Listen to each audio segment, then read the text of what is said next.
Hi,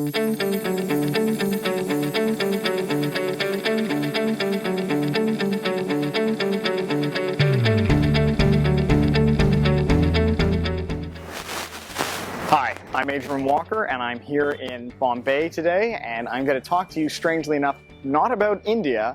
I am going to in fact talk to you about the Canadian economy. In the past week, the Bank of Canada released a document called the Financial Service Review. They release one every quarter, and this one's picked up a lot of international press because it has a lot to say about some of the dangers in the Canadian market. Now, I have been really critical of Canada and very frustrated with the fact that when I am critical of Canada, I don't see a lot of reward for that, because the Canadian market this year did very well until just recently, until we really saw a big sell-off in the price of oil. But I'll just touch on a couple of things that I thought were fairly relevant, and you can sort of, when you're watching this video at home, you can make your mind up about it. The Bank of Canada outlined a couple of key issues that they think are big dangers to the Canadian economy. One is the high level of debt that Canadians continue to amass. The second one is the overpriced sense of Canadian housing.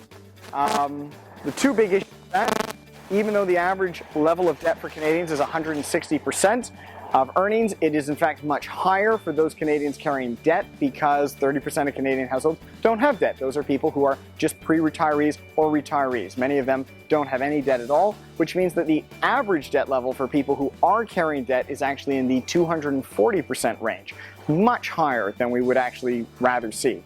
The second story is that the Canadian housing market is estimated to be well overvalued.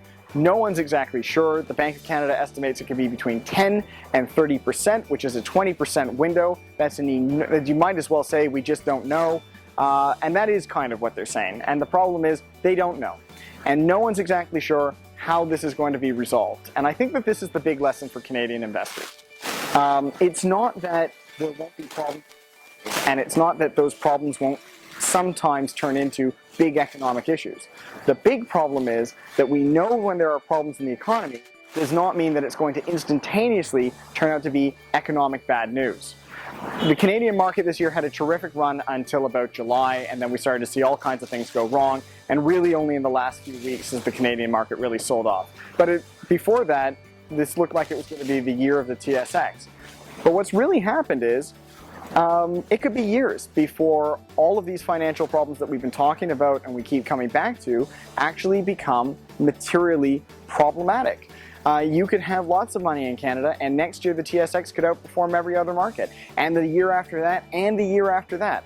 The reality is, though, it won't make it more safe, and you have to separate between the performance you get from the market and the safety or the underlying volatility and risk that exists within it. And I think what the Bank of Canada has said today or in the last week is that they see an awful lot of underlying risk in the Canadian market, but they don't know how big that risk is, they don't know when it's going to become a problem, and I think that they're issuing that as a warning to Canadians to be mindful of their investments.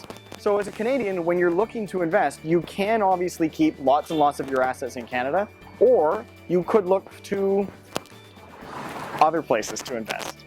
I'm Adrian Walker, this is the Walker Report, and I'm reporting today from Bombay in India. Thanks very much for watching.